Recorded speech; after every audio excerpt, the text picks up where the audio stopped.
ओम नमो भगवते वासुदेवाय। नमस्कार मित्रों, स्वागत है आपका अपने चैनल गुरुवाणी में। हिंदू धर्म में वैशाख माह की महिमा अनंत है। भगवान विष्णु को वैशाख का माह अत्यधिक प्रिय है। कहते हैं कि अगर इस माह में किसी प्यासे को केवल जल ही पिला दिया जाए तो भगवान विष्णु उस व्यक्ति से प्रसन्न हो जाते हैं। तो आज के इस वीडियो में हम वैशाख माह की एक पवित्र कथा को सुनेंगे। तो भगवान श्री लक्ष्मी नारायण जी के चरणों का ध्यान करते हुए आइए इस कथा को सुनते हैं और पुण्य के भागी बनते हैं। एक राजा था। वह वैशाख माह में प्रतिदिन ब्रह्म मुहूर्त में उठकर गंगा जी में स्नान करता था। राजा का आदेश था कि मुझसे पहले गंगा जी में कोई भी स्नान नहीं करेगा। राजा जब गंगा जी में स्नान करने जाता तो उन्हें प्रतिदिन शांत जल के स्थान पर हिलता हुआ जल दिखाई देता था। तो राजा को संदेह होता कि निश्चय ही मुझसे पहले कोई प्रतिदिन गंगा जी में स्नान करता है। अतः राजा ने नदी के तट पर पहरेदार बैठा दिए। गंगा जी के तट पर एक वृक्ष था। उस पर एक बंदरिया रहती थी। वह प्रतिदिन राजा के स्नान करने से पूर्व स्नान करके वृक्ष पर चढ़कर बैठ जाती थी।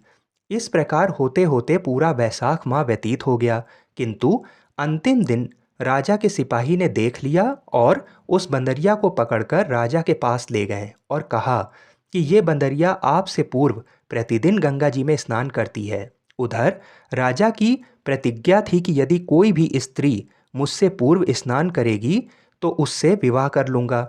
इसलिए राजा को बंदरी के साथ विवाह करना ही पड़ा। वैशाख स्नान के पुण्य से बंदरिया के गर्भ ठहर गया और 9 माह पूर्ण होने पर बंदरी ने राजा से पूछा कि शिशु जन्म के समय मुझे क्या करना चाहिए। तब राजा ने महल में एक घंटी लगवा दी और बंदरी से कहा कि जब तुम्हें दर्द हो तो उसे बजा देना, मैं संपूर्ण प्रबंध कर दूंगा। राजा की अन्य रानियां भी थीं, उनकी कोई संतान नहीं थी। बांदरी को गर्भ है, ये समाचार जानकर अन्य रानियां मन ही मन बांदरी से ईर्ष्या करने लगीं और भावी संतान का नाश करने हेतु विभिन्न योजनाएं बनाने लगीं। घंटी लगी देखकर एक रानी ने बंदरी से इसका कारण पूछा। बंदरी ने संपूर्ण वृतांत बता दिया। रानी ने बहकाया कि एक बार घंटी बजाकर तो देख लो कि राजा आते हैं या नहीं।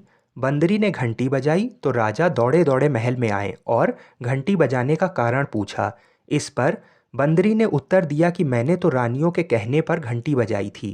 तब रानियों ने राजा से कहा कि ये तो पशु है और न जाने कितनी बार घंटी बजाएगी। इस प्रकार कहकर उन्होंने घंटी को हटवा दिया। कुछ दिनों बाद बंदरी के शिशु जन्म का समय आया तो उसने अन्य रानियों से पूछा कि मैं क्या करूं। तब रानी ने कहा कि तुम आंखों पर पट्टी बांधकर सो जाओ। बंदरी के वैशाख माह के स्नान के पुण्य प्रताप के रूप में एक सुंदर पुत्र हुआ। शिशु के जन्म होते ही उसके रोने से पूर्व ही रानियों ने उसे एक टोकरी में रखकर दासी को दे दिया और आदेश दिया कि इसे नदी में बहा कराओ और उस शिशु के स्थान पर एक पत्थर रख दिया। राजा को भी कहलवा दिया कि बंदरी ने एक पत्थर को जन्म दिया है। राजा ने सुना तो उन्होंने भी संतोष कर लिया कि जब दूसरी रानियों के संतान नहीं है तो ये तो बंदरी है, इसके क्या संतान होगी। उधर दासी ने उस सुंदर शिशु को नदी में ना बहाकर कुम्हार के यहाँ रख दिया। दूसरे दिन कुम्हार कुम्हारिन जब आए तो वहाँ एक सुंदर शिशु को रोते हुए देखा। कुम्हार कुम्हारिन भी निसंतान थे। उन्होंने उस शिशु को अपने लिए भेजी गई भगवान की भेंट माना और बड़े प्रेम से शिशु का पालन पोषण करने लगे। कुछ बड़ा होने पर बालक को ये ज्ञात हुआ कि वह रानी बंदरी का पुत्र है जिसको रानियों ने मरवाना चाहा था। एक दिन वह बालक कुम्हार के बनाए हुए मिट्टी के हाथी घोड़े लेकर पनघट पर जा बैठा और दासियों को देखकर कहने लगा कि आओ मेरे मिट्टी के हाथी घोड़े पानी पियो। जब दासियों ने ये बात सुनी तो वह हंसने लगीं और बोलीं, अरे मूर्ख, कभी मिट्टी के हाथी घोड़े भी पानी पीते हैं क्या? इस पर उस बालक ने कहा कि कभी बंदरी के भी पत्थर जन्म लेता है क्या? उस बालक की ये बात दासियों ने जाकर महल में कही। तब रानियों ने दूसरे दिन विष मिला लड्डू भेज दिए। ईश्वर की कृपा से लड्डू गोंद और बादाम के हो गए और उन लड्डू के खाने से उस लड़के की मृत्यु नहीं हुई। ये समाचार दासी ने रानी को कहा और रानी ने राजा से कहकर कुम्हार को देश निकाला दिलवा दिया। कुम्हार वन में रहने लगा। तत्पश्चात अगले वर्ष चैत्र माह में माता गणगौर के पूजन का दिन आया तो वह बंदरी का पुत्र 108 करवे और 108 गोली लेकर तथा घड़े में पानी भरकर बगीचे के बाहर बैठ गया। उधर राजा की और साहूकार की पुत्रियां गणगौर बनाने के लिए मिट्टी लेने के लिए आईं तथा बगीचे में खेलने और झूलने लगीं। इस कारण कुछ समय बाद उन्हें प्यास लगी। तब उन्होंने उस बंदरी के पुत्र से जल पिलाने के लिए कहा, तो उस बालक ने उत्तर दिया कि मेरे पास एक गोली है, उसे खाते जाओ और मेरी चारों ओर फेरे लगाती जाओ, तब मैं तुम्हें जल पिलाऊंगा। इस पर पहले तो कन्याओं ने मना किया, किंतु प्यास तीव्र होने के कारण मान गईं। इस प्रकार गोली खाने और उस युवक के साथ फेरे लेने पे वह गर्भवती हो गईं। बाद में जब उनके माता पिता को यह ज्ञात हुआ, तो वह सभी कुम्हार के पास आए और संपूर्ण वृतांत सुनाया तथा कहा कि तेरे पुत्र ने हमारी कन्याओं से विवाह किया है, अब तुम्हें इन्हें अपने पास रखना होगा। तब कुम्हार ने निर्धन होने के कारण असमर्थता व्यक्त की, तो कन्याओं के माता पिता ने बहुत सारा धन देकर अपनी कन्याओं को कुम्हार के घर विदा किया और कुम्हार के घर 108 बहुएं आ गईं और कालांतर में उनके 108 ही पोते हो गए। कुम्हार ने समस्त नगरी को भोजन हेतु निमंत्रण दिया और राजा को भी बुलावा दिया। राजा के यहाँ से रानी बंदरी के अतिरिक्त सब भोजन हेतु पधारे। तब राजकुमार राजा की आज्ञा लेकर बंदरी को लेने रथ पालकी लेकर गया और लाकर सभा में सबसे ऊंचे स्वर्ण आसन पर बिठाया।